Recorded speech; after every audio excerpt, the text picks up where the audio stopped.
esse nome é, ó quão lindo esse nome é, o nome de Jesus, meu Rei. Ó quão lindo esse nome é, maior que tudo ele é. Ó quão lindo esse nome é, nome de Jesus.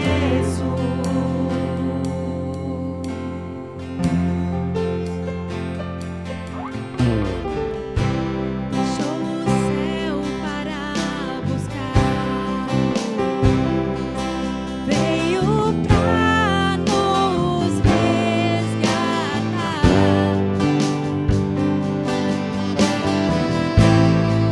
Maior que o meu pecado, nada vai nos separar. Ó quão maravilhoso é, ó quão maravilhoso é o nome de Jesus, meu Rei. Ó quão maravilhoso é, maior que tudo ele é. Ó quão maravilhoso é, nome de Jesus. Ó quão maravilhoso é, nome de Jesus. Ó quão maravilhoso é, nome de Jesus.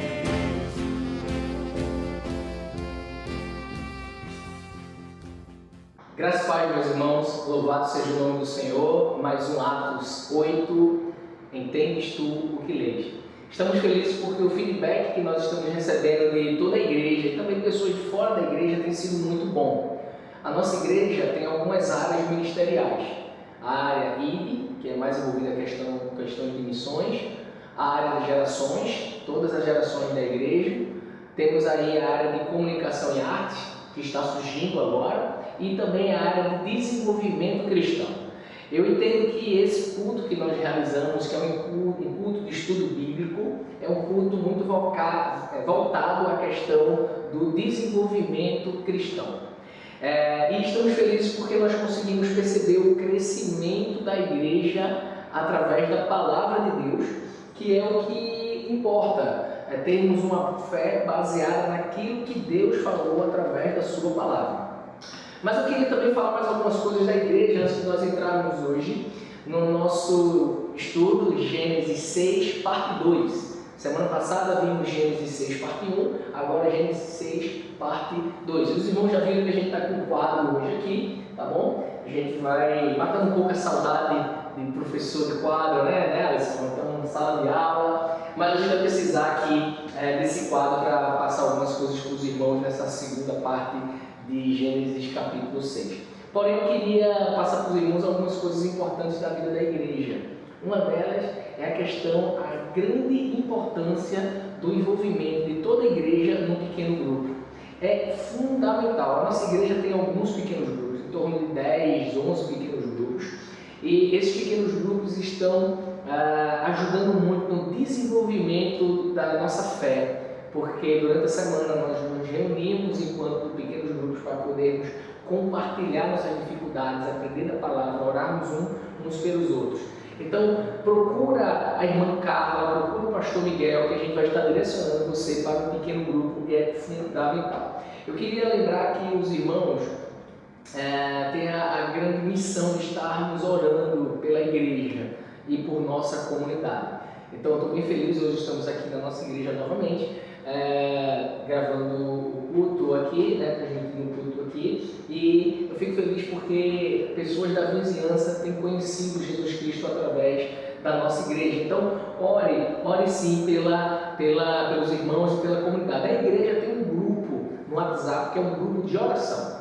Então, se você não faz parte desse grupo e gostaria de participar, para colocar seus pedidos, para orar pelas pessoas, pelos pedidos ali colocados, fale conosco que a gente vai estar adicionando você nesse grupo. Fale com a nossa irmã Aline. Aline é a ministra aí do Ministério de oração da igreja. E eu queria um último aviso, lembrar que nessa próxima sexta-feira à noite, sábado, tarde e noite, nós teremos o nosso primeiro congresso missionário, o Identifique-se. Então será muito legal, muito top. Já temos muita gente inscrita, mas pode se inscrever, a gente envia o link, entre em contato com a gente para você não ficar de jeito nenhum de fora dessa situação, tá bom? Então, congresso Multipix, culto no próximo domingo, pequenos grupos, orar pela igreja, muita coisa legal acontecendo nessa igreja.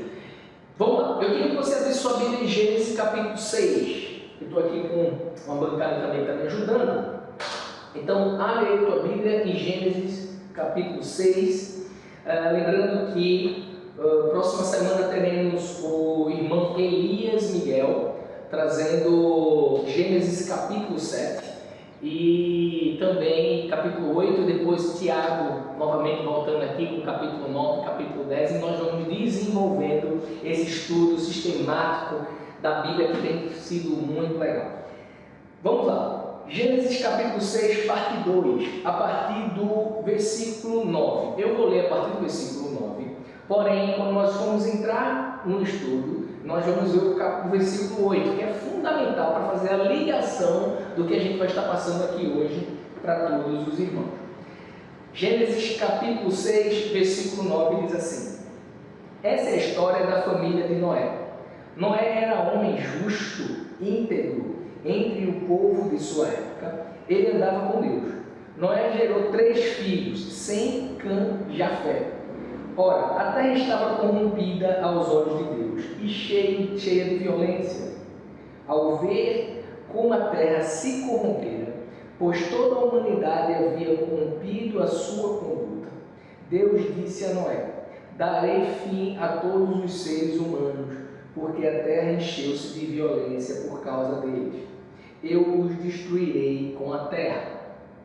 Você, porém, fará uma arca de madeira de cipreste, dividida em compartimento e revestida de piche por dentro e por fora. Algumas traduções vêm trazendo betume, tá bom? Não tem problema. Faça com 135 metros de comprimento, 22 metros e meio de largura e 13 metros e meio de altura. Faça-lhe um teto com um vão de 45 centímetros entre o teto e o corpo da arca. Coloque uma porta lateral na arca e faça um andar superior, um médio e um inferior. Versículo 17. Eis que vou trazer água sobre a terra, o dilúvio, para destruir debaixo do céu toda criatura que tem fôlego de vida. Tudo que há na terra perecerá, mas com você estabelecerei a minha aliança, e você entrará na arca com seus filhos, sua mulher e as mulheres dos seus filhos. Faça entrar na arca um casal de cada um dos seres vivos, macho e fêmea, para conservá-los vivos com você. De cada espécie de ave, de cada espécie de animal grande e cada espécie de animal pequeno que se move rente ao chão, virá um casal a você para que sejam conservados vivos. E armazene todo tipo de alimento para que você e eles tenham mantimento. Versículo 22, Noé fez tudo exatamente como Deus lhe tinha ordenado. Bom, meus irmãos, esse é um texto que nós decidimos, de fato, dividir em 2 partes. Então, a semana passada, vimos ali Gênesis 6, do versículo 1 ao versículo 8, e agora do versículo 9 ao versículo 22, porque temos muita coisa aqui para aprender. Mas vamos lá, antes de qualquer coisa, a gente está aqui com um quadro, e nesse quadro a gente colocou aqui uma linha reta. Essa linha reta a gente representa, quando nós estamos estudando teologia, de que os planos de Deus. Os planos de Deus é essa linha reta. Então os planos de Deus não mudam, os planos de Deus não são frustrados. E quando a gente fala dos planos de Deus, eu estou falando de uma questão macro, ou seja, de toda a humanidade, mas também estou falando de uma questão micro, ou seja, você e Deus. Então a gente vai ver isso aqui daqui a pouco. Então os planos de Deus, aquilo que Ele planeja não pode ser frustrado. Mas antes eu queria trazer aqui para vocês. Vocês estão vendo que aqui no início essa linha está um pouco tracejada e aqui no final também. Bom, isso é o plano de Deus. Deus, ele criou, aqui está a criação.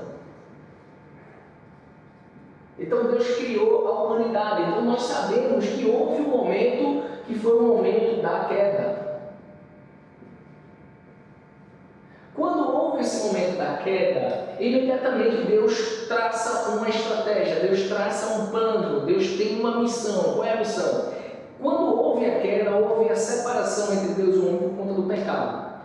Então Deus iria enviar um que seria aquele que tiraria o pecado do mundo. Ou seja, Deus cria um plano de enviar Jesus Cristo para a cruz. Isso nós vemos em Gênesis 3, versículo 15, que é bem conhecido do pessoal da igreja, a gente sempre vem falando, que é o proto-evangelho, ou seja, é a primeira vez que Deus ele sinaliza sobre o evangelho, sobre as boas novas. Então está lá em Gênesis 3,15, o proto-evangelho. Bom, Deus é poderoso, é maravilhoso, Ele é tudo. Então o plano dele, para que houvesse uma redenção na cruz, iria se cumprir, fato. Porém, existe o plano de Deus e também existem os planos dos homens, que nós representamos por essa linha, que é uma senoide que está, não é, muitas vezes para cima e muitas vezes para baixo. O que acontece é que, independentemente dos planos dos homens, independentemente daquilo que os homens fazem durante a história, independentemente, o plano de Deus ele não pode ser frustrado como não foi. Essa semana nós tivemos a oportunidade de colocarmos no grupo do WhatsApp da igreja e também individualmente para cada irmão, dezenas de profecias no Antigo Testamento sobre Jesus Cristo que foi cumprido. Todas, absolutamente todas. Então aqui a gente tem alguns exemplos de quando o povo de Deus estava em queda. Então, por exemplo, o que nós vamos estudar hoje pode ser colocado aqui embaixo como dilúvio. Dilúvio, tá? Existiram momentos que os homens fizeram coisas que desagradaram a Deus, mas também existiram momentos que Deus se agradou do homem. No reinado de Davi, por exemplo. Então a gente tem aqui altos e baixos, que nós vemos com certeza que tudo vai corrigir para o plano de Deus. Isso aqui é fundamental, porque enquanto você vai estudar todo o Antigo Testamento, nós vamos fazer isso pelos próximos anos, nós temos que ter em mente muito essa imagem, que os planos dos homens, eles sempre estão, às vezes um está muito próximo de Deus, às vezes um está distante do Senhor, e aí acontecem algumas coisas. Depois dessa questão aqui de Jesus Cristo na cruz, essa restante da linha tracejada é a igreja exercendo o seu ministério, e aí vem a volta do Senhor. A volta do Senhor. Tá? Então isso tem que ficar muito claro para cada um de nós, porque nós vamos entrar agora na questão do dilúvio. Nessa lição de hoje nós não vamos entrar no dilúvio propriamente dito, mas na preparação dele, tá bom? Por isso que eu disse a vocês que o versículo 8 é fundamental para o nosso estudo, apesar de termos visto o versículo 8 na aula passada, porque o versículo 8 diz assim: a Noé, porém, o Senhor mostrou benevolência. Noé era alguém diferenciado ao ponto de Deus, quando decidiu acabar com toda a humanidade, teve compaixão dele. Deus poderia muito bem ter destruído toda a humanidade e depois que tivesse destruído toda a humanidade, ter recomeçado do zero, ter feito o homem novamente do pó. Mas não, ele deixou, ele preservou ali uma linhagem humana para que viesse exatamente o seu filho. Então o plano que ele teve no início, mesmo com o dilúvio, acabando com toda a humanidade, ele continua até chegar em Jesus Cristo. Isso é maravilhoso. E meus irmãos, esse texto é justamente o que nós chamamos em história bíblica da divisão entre o antigo mundo e o novo mundo. O antigo mundo porque era o mundo ali da criação de Adão e Eva, né? Então a gente já viu aqui Enoque, a gente viu aqui bastante coisa, Matusalém, enfim. Então ali era o antigo mundo. Então houve houve essa ruptura através do dilúvio e agora veio um novo mundo com a descendência de Noé e uma nova geração, e algumas novas gerações de homens e mulheres que levariam aí a questão da humanidade até chegarmos em Jesus Cristo. Bom, algumas coisas apenas de informação. Quando Deus decidiu isso, então entendemos que foram 8 pessoas apenas que sobreviveram: Noé, sua esposa, seus 3 filhos e as esposas dos filhos. Então 8 pessoas foi que continuaram ali. Mas o interessante é que Noé era alguém diferenciado. Ele era alguém diferenciado porque ele tinha algumas características, vamos ver aqui daqui a pouco, mas entenda, Noé, ele tinha um amor por Deus, ele caminhava com Deus, como a gente vai ver aqui também, e fez ele diferente de todo mundo da época. E a bênção de Noé alcançou seus filhos e a sua esposa, porque a Bíblia não diz que os filhos e as esposas dos filhos e a esposa dele também tinham esse relacionamento, mas a gente entende que sim. A gente entende que Noé era alguém que temia ao Senhor e ensinava a sua família como deveria adorar ao Senhor. Isso é fantástico. A outra coisa também é que Noé era perfeito. E aí você deve estar pensando, mas pastor, Noé era perfeito, então Noé não pecou? Não. A perfeição de Noé não é no sentido de pecar ou não pecar. Ele com certeza pecou, porque a Bíblia diz que todos pecaram e destituídos estão da glória do Senhor.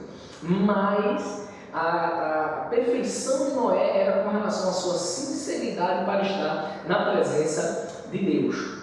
Noé era um homem que salta aos olhos quando nós estudamos Gênesis capítulo 6. No versículo 9 diz assim: esta é a história da família de Noé. E aí começa a falar a história da família dele, através dele e da descendência dos 3 filhos, começando por aí. Quando nós estudamos o Antigo Testamento, entendemos que é o início de uma história que vai mudar a humanidade. Porque aquele homem com a sua família foram extremamente usados para que através da descendência deles, chegássemos até hoje, onde nós estamos aqui, Igreja do Senhor. Isso é fantástico. Ele andou na companhia de Deus. No versículo 9 vem dizendo isso, diz assim: esta é a história da família de Noé. Noé era um homem justo, íntegro entre os povos da sua época. Na sua Bíblia deve ter entre as gerações ou entre a sua geração. E diz que ele andava com Deus. Interessante que nós estudamos há semanas atrás que houve um homem que andou com Deus. Quem foi? Enoque. Enoque andou com Deus. Então Enoque provavelmente passou essa forma de se relacionar com Deus até chegar em Noé. Quando diz ali que ele era um homem justo, eu vou escrever aqui só para a gente entender um pouco. Ele diz que Noé era um homem justo. E além de ser um homem justo, ele era um homem íntegro. E isso é fantástico porque no original essa questão de integridade está muito ligada à questão da perfeição.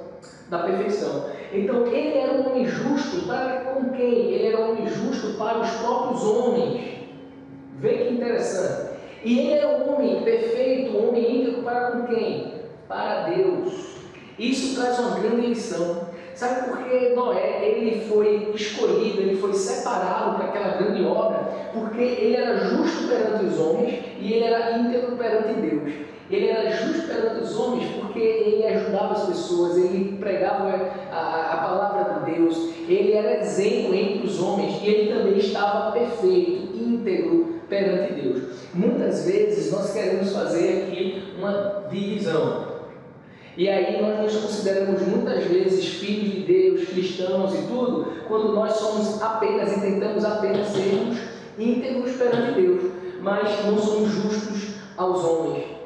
Ou às vezes ao contrário, às vezes a gente quer até ajudar muita gente, a gente queremos ser pessoas que estamos próximos das outras, amamos as outras, mas nós não temos integridade para com Deus. Não existe esse tipo de ruptura. Você, para ser escolhido, você para estar nos caminhos do Senhor, você para caminhar com Ele, você tem que ser justo perante os homens e íntegro perante Deus.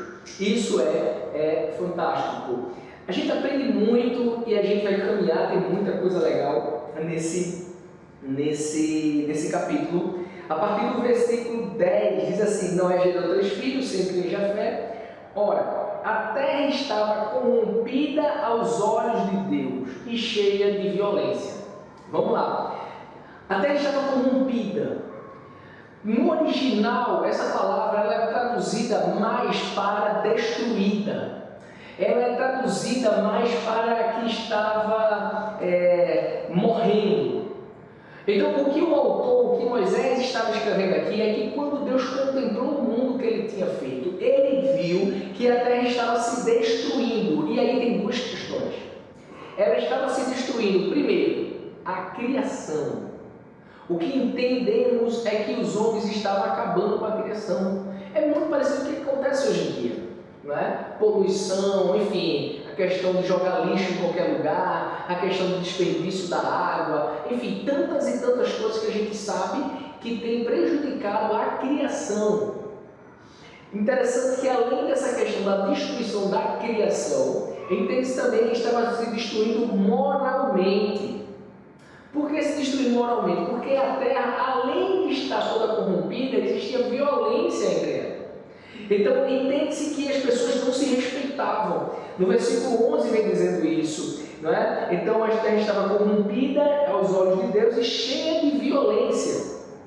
Ele continua também falando um pouco sobre essa questão da corrupção no versículo 12, que diz assim: ao ver como a terra se corrompera, pois toda a humanidade havia corrompido sua conduta, viu? Questão moral. Deus disse a Noé: darei fim a todos os seres humanos, porque a terra encheu-se de violência por causa dele. Interessante que nesse pequeno texto, com 2 versículos, ele fala tantas vezes corrompida, a terra se corrompeu, a terra estava corrompida, a terra estava com violência, cheia de violência. Então, o que se dá a entender, meus irmãos, por conta de uma literatura hebraica, lembre-se que o Antigo Testamento foi escrito em hebraico e pouquíssimas partes em aramaico, né? Principalmente ali em Daniel, e o Novo Testamento em grego.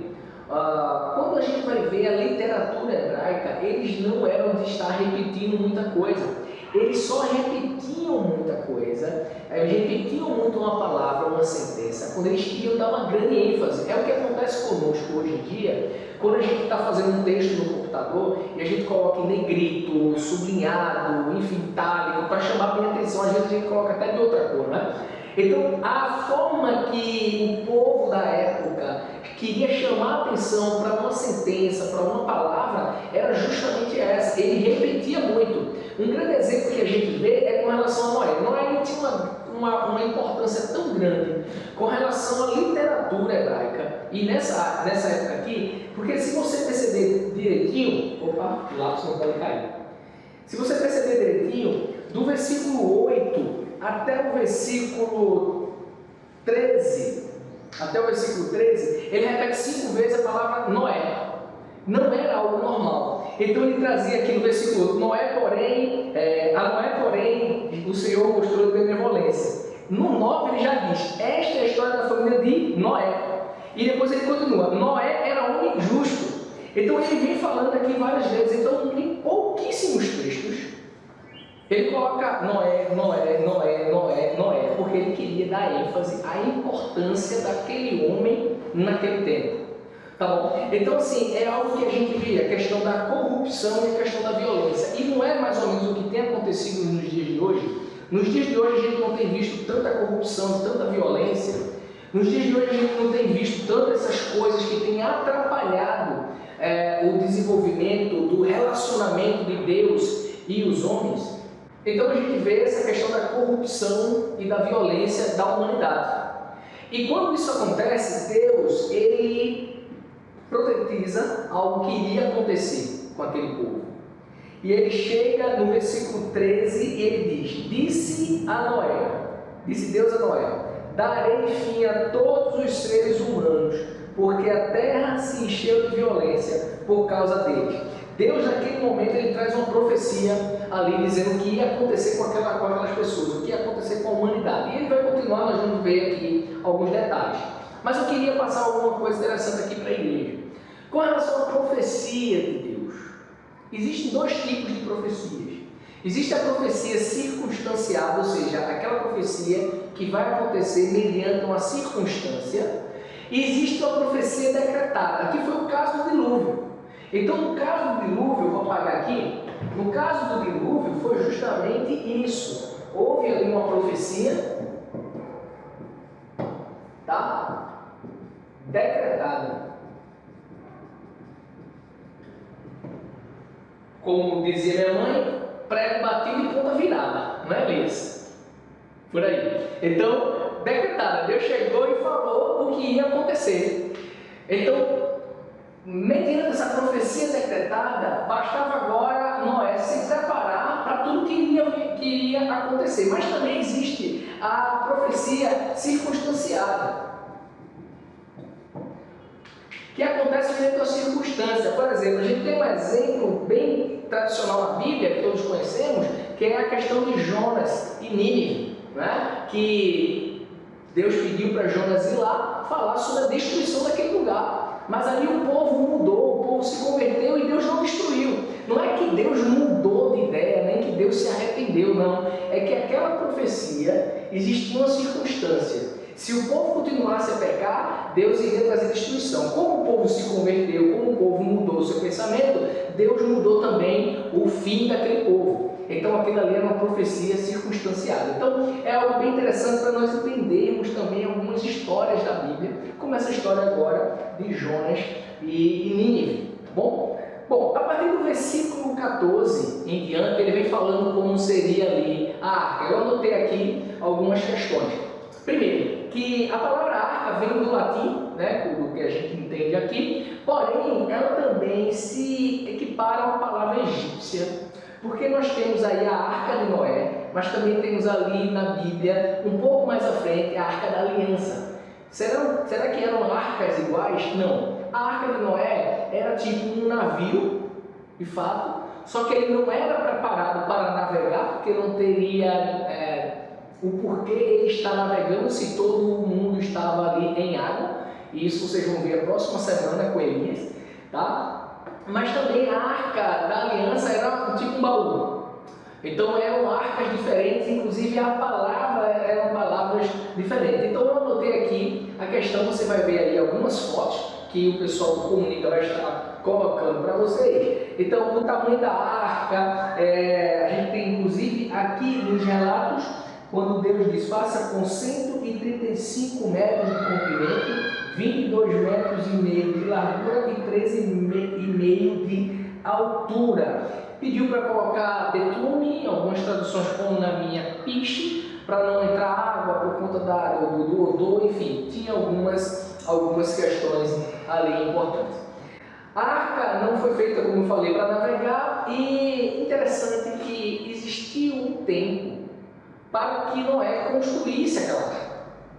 Então veja, Noé era alguém diferente, era alguém próximo de Deus, ele era alguém que foi escolhido por Deus. Você vai ver futuramente que ele falava sobre o que ia acontecer, mas o povo não queria se converter, não queria mudar, e ele continuou construindo sua arca, que era algo gigantesco. Então imagina as conversas que existiam entre aquelas pessoas naquela época. Um homem com sua família, um louco, que estava construindo um grande navio, um grande barco, para se proteger de uma chuva que nunca tinha acontecido isso na humanidade. Você não imagina o quanto muitas vezes Noé pode ter sofrido vários tipos de críticas, as conversas de rodinha, de familiares, de outras famílias com relação àquele louco que estava construindo aquilo. Bom, muitas vezes isso acontece conosco. Ser diferente num mundo em que todo mundo é igual não é fácil. Noé, na época, ele era diferente, ele caminhava com Deus. E as atitudes dele posterior mostraram isso. Ele também deve ter sofrido como eu e você sofre por querer ser diferente. A partir do versículo 17, aí onde a gente vai trazer algumas reflexões mais profundas, diz assim, eu vou ler.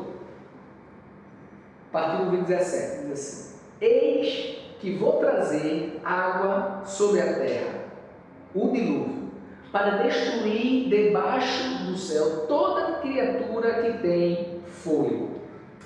A gente já aprende uma coisa interessante. Eu vou ler de novo. Eu sei que você está lendo na sua casa, mas eu vou ler de novo, dizendo assim: eis que vou trazer águas sobre a terra, o dilúvio, para destruir debaixo do céu toda criatura que tem fôlego de vida. Meus irmãos, o que a gente aprende é que a corrupção e a violência, a maldade da humanidade estava tão grande que o próprio Deus foi que trouxe com seu poder aquela destruição. O próprio Deus. Mais na frente você vai ver um caso que Deus, em Gênesis, ele aniquila todo o primogênito através de um anjo.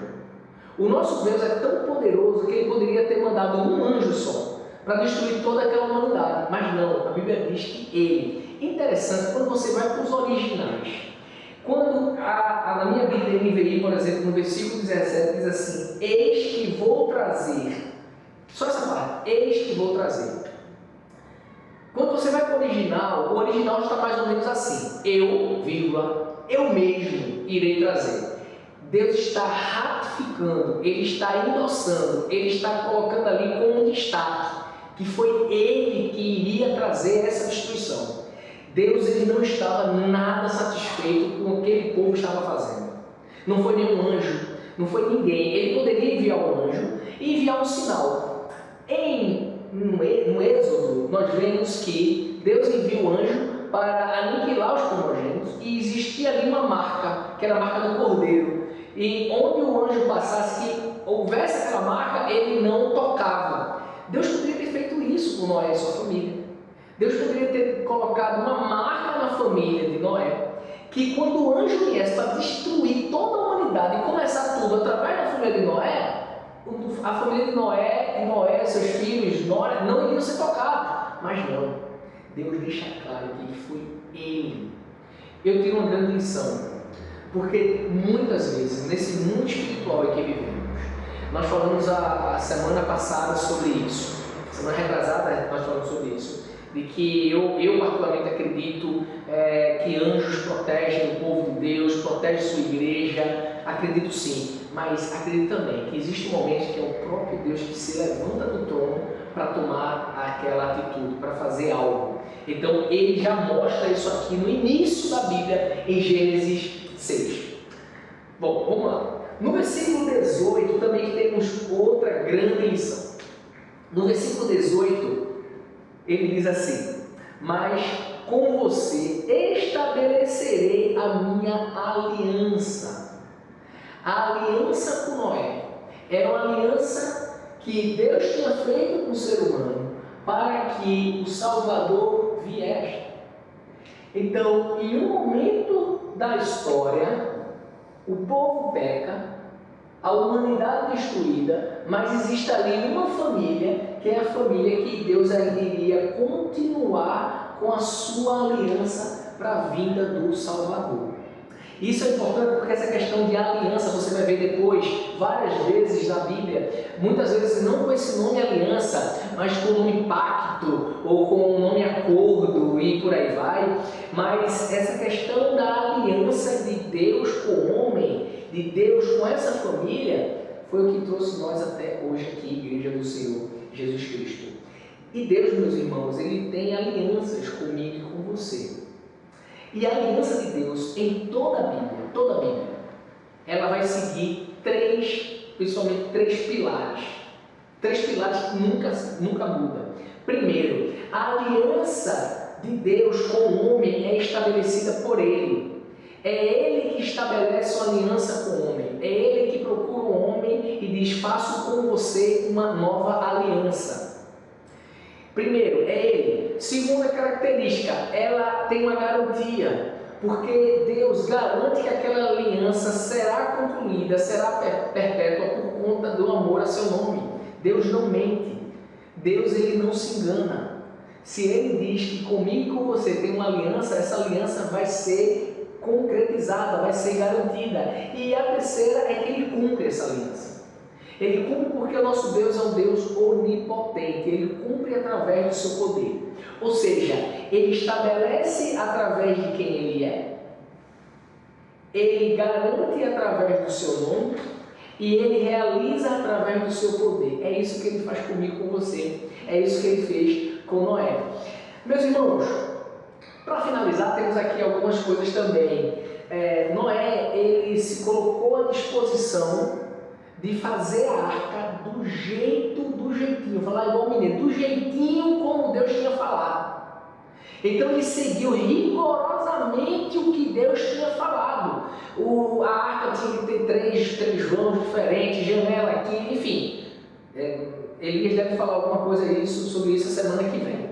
E eu entendo que esse trabalho que ele desenvolveu para Deus nessa missão é um trabalho que ele recebeu muita crítica, é o que nós falamos aqui.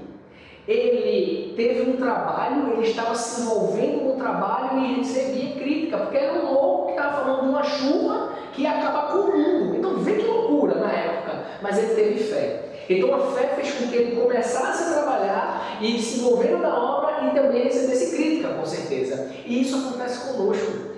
Meus irmãos, aquelas pessoas que não estão se envolvendo na obra, aquelas pessoas que não estão trabalhando para o Senhor, eles nunca vão receber críticas. Sabe por quê? Porque eles não estão fazendo.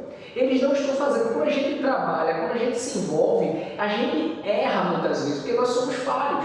Nós, de vez de fazermos de um jeito, vamos fazer de outro, mas aí Deus nos dá a oportunidade de fazermos de outra vez e acertarmos. Então, todas as vezes que eu e você estamos envolvidos numa obra, ou todas as vezes que eu e você queremos nos aproximar de Deus, nós vamos receber críticas. De quê? Das pessoas que não estão envolvidas na obra e das pessoas que não querem se envolver com Deus.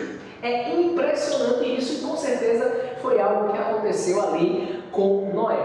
Para finalizar, esse trabalho que Noé desenvolveu com tanto amor e com tanto afinco, ele desenvolveu por conta da fé que ele tinha no Senhor e daquilo que ele tinha falado, e também por conta do amor que ele tinha por Deus.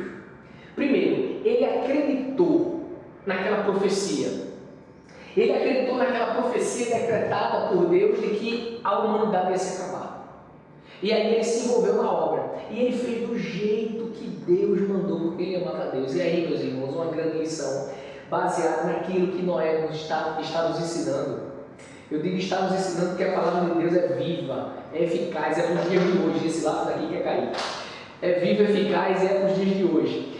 Meus irmãos, Noé, ele tinha fé no Senhor e amor ao Senhor. Então, por isso ele fez tudo da melhor forma possível. E, meus irmãos, como tem sido difícil achar pessoas que se envolvam na obra de Deus com amor, com preciosismo, com dedicação, com responsabilidade, com compromisso. Infelizmente, tem sido uma tônica no mundo com relação ao povo de Deus. Mas eu acredito que Deus tem levantado um povo nessa geração, nessa igreja, para fazer diferente. E é isso que Ele quer fazer. Eu vou chamar Elias aqui. Elias, vem cá, Elias, para orar, meu irmão, por esse momento aqui. Ele chegou aqui também. Ele vai orar encerrando essa parte 2 de Gênesis 6. Vem cá, meu irmão.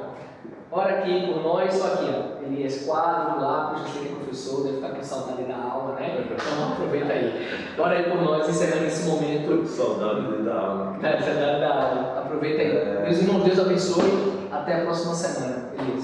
Queridos, vamos lá entrar no trono da graça, fecha aí teus olhos nesse instante e entra na presença do Amém. Pai. Pai bendito, Pai bondoso, glorificado seja o Santo de Israel para sempre. Amém. Como é bom, Senhor, ouvindo a Tua palavra, ter a sensação de que o Teu Espírito Santo, Ele é vivo. E como diz a Tua palavra, seca-se a erva, murcha-se a flor, mas a Tua palavra é para sempre. Tu és o Deus, Senhor, da providência, do juízo, e isso é mostrado justamente ali com Noé, que Tu traz a misericórdia, Tu és aquele que traz o amor, mas também Tu traz a justiça, e nos convida-nos a refletir sobre esse momento a qual nós devemos diante de Ti tomar essa responsabilidade, Senhor, de assumir a decência, porque Tu escolhestes um justo, um decente, e ali Tu revelastes a Tua vontade, e ele, pela fé, cumpriu todos os intentos que Tu estabeleceste.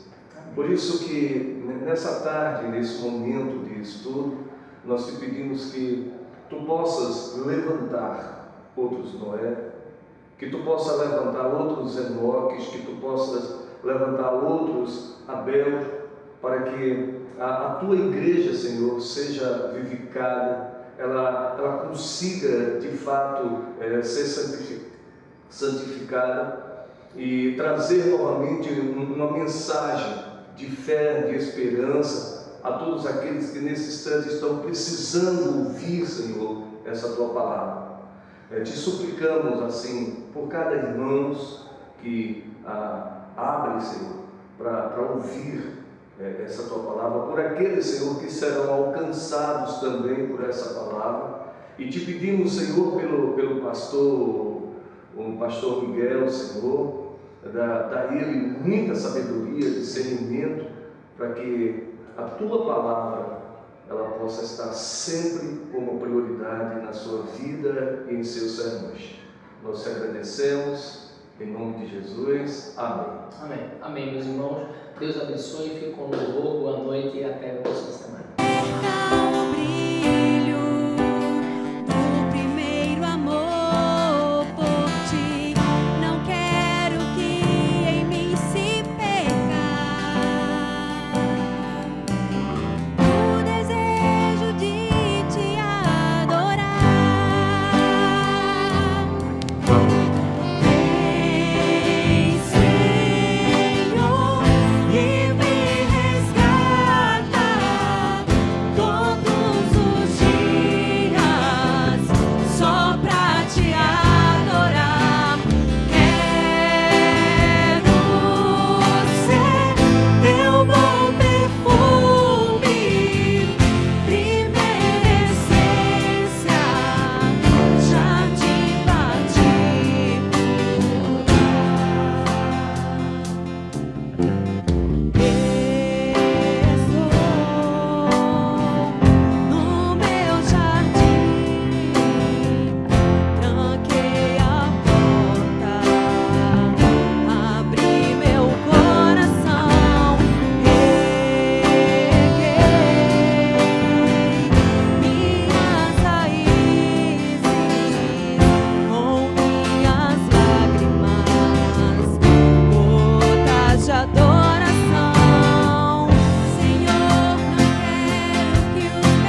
te adorar.